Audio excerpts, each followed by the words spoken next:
Hey, I just got done crawling out from under a house to go get a couple of gopher snakes and make sure there weren't any rattlesnakes under there, and it reminded me of something, a story that plays out over and over again regarding rattlesnake fencing. And it does have to do with cost. So, one of the things that you need to consider about rattlesnake fencing is that it is very different than a lot of types of home services you might get. If you're getting your kitchen counter redone, your cabinets rebuilt, or getting your house painted, you might be able to, take a little bit of a hit on the quality to save some costs, especially when it might cost twice as much or something like that, right? But rattlesnake fencing is very different. You are looking at the situation where you are either going to have or not have a venomous snake on your patio where your kids play and your dog goes outside every day. It is a pass or fail situation. It's not one that there's ever an acceptance for good enough. So if we were really to look at the cost, what is the true cost of rattlesnake fencing? And this is what I'm talking about that we run into every day.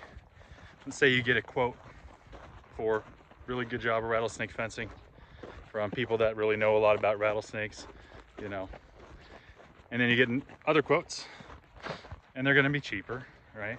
And this goes well beyond just kind of the get what you pay for kind of thing. What we see happen is that, let's say that you get a quote for $1,000 and then you get another one for $300. Go with the $300 option. You're going to be getting the $1,000 one anyway, and it's going to be because you're going to get rattlesnakes in your yard. And that's what we see a lot of is, I know we're more expensive than some other places. I get that. And the reason why is we are insured. We have really good guys. They get well paid. They are snake nerds. Our guys are not just labor.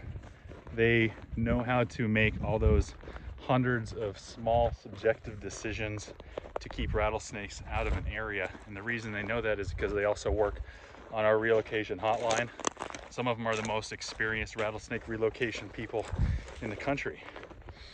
And some of them keep rattlesnakes personally as well. So it's something that you can really learn how to deal with. So get that $300 option. You're gonna get rattlesnakes in your yard. And the math on it is that now that $1,000 bill you were trying to avoid is now $1,300, because it's the cost of that old fence job plus the one that's actually going to do the trick, and then maybe a couple of rattlesnake removals in the process, or hopefully not, but vet bills for a rattlesnake bite are several $1,000s. A helicopter ride to the hospital for yourself, well, that's a house or two for a doctor. So really, what are you saving? $700. Is that worth it? Is $700 enough to risk having a rattlesnake on your patio to feel like you shopped around? And my point, from a lot of experience in this story happening over and over again, is that absolutely it is not. Go with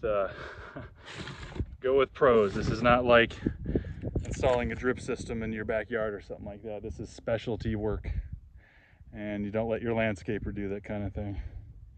Anyway, got a couple of gopher snakes here, or rattlesnakes.